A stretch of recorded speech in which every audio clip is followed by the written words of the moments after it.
Subscribe to our YouTube channel and press the bell icon to get the latest updates.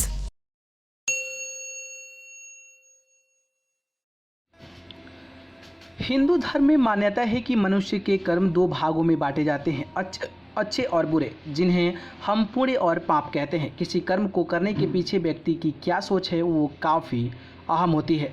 माना जाता है कि दूसरों का बुरा करके पाप करने व्यक्ति को मृत्यु के बाद नरक जाना पड़ता है और वहीं पुण्य कमाने वाले व्यक्ति को स्वर्ग जाना पड़ता है।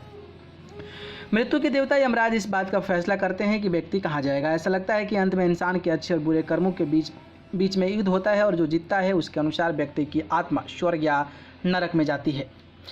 महाभारत का युद्ध आज भी लोग याद करते हैं। इस युद्ध का निष्कर्ष यही था कि कौरवों को नरक में भेजा जाए, लेकिन उनमें से एक कौरव था जिसे स्वर्ग में जगह मिली थी। दरअसल ये माना जाता है कि दुर्योधन को मृत्यु के बाद स्वर्ग में स्थान मिला था। पांडवों ने सत्य का साथ दिया और वहीं कौरव अधर्मी कहलाए, मगर फिर भी दुर्योधन को स्वर्ग में जगह क्यों मिली? आइए जानने का प्रयास करते हैं कि इसके पीछे आखिरकार वजह क्या है।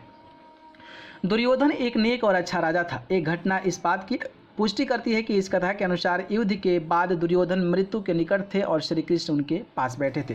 तब उन्होंने भगवान श्री कृष्ण से कहा था कि मैं हमेशा से ही एक अच्छा राजा रहा और अब मैं मृत्यु के बाद स्वर्ग में जाऊंगा, लेकिन कृष्ण तुम शेष जीवन दुख में बिताओगे।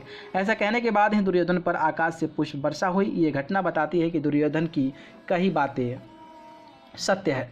कर्ण दुर्योधन का सबसे करीबी और विश्वसनीय मित्र था। इस तरह कर्ण की मित्रता दुर्योधन की पत्नी भानुमति से भी थी। एक बार जब दुर्योधन मौजूद नहीं थे तब कर्ण उनकी पत्नी के साथ पासे खेल रहे थे। भानुमति दरवाजे की तरफ मुंह करके बैठी थी और कर्ण की पीठ द्वार की तरफ थी। कर्ण इस खेल में जीत के करीब थे। उसी समय दुर्योधन वहां पहुंचे।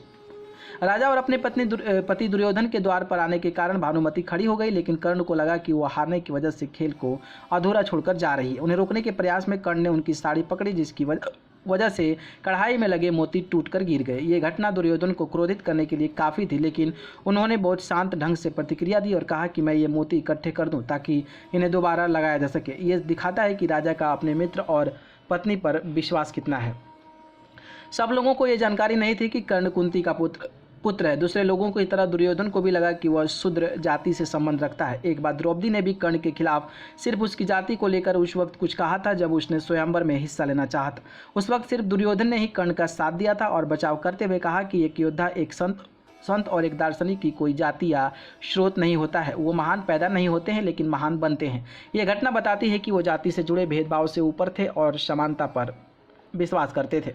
इसके अलावा भी और कई सारी ऐसी घटनाएं हैं जो साबित करती है कि दुर्योधन एक अच्छे इंसान, मित्र, राजा, पति और पुत्र थे, मगर वो अपने मामा शकुनी की बुरी चालों का शिकार हो गए। शकुनी के मन में बदले की भावना थी और उसका मकसद धृतराष्ट्र के वंश को खत्म करना था और इसके लिए उसने बड़ी चालाकी से कौरवों को कठपुतलियों की तरह इस्तेमाल किया।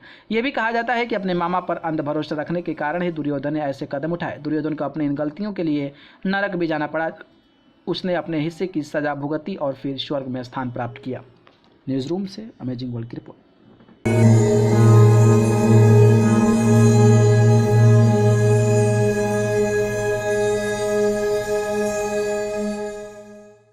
Subscribe to our YouTube channel and press the bell icon to get the latest updates.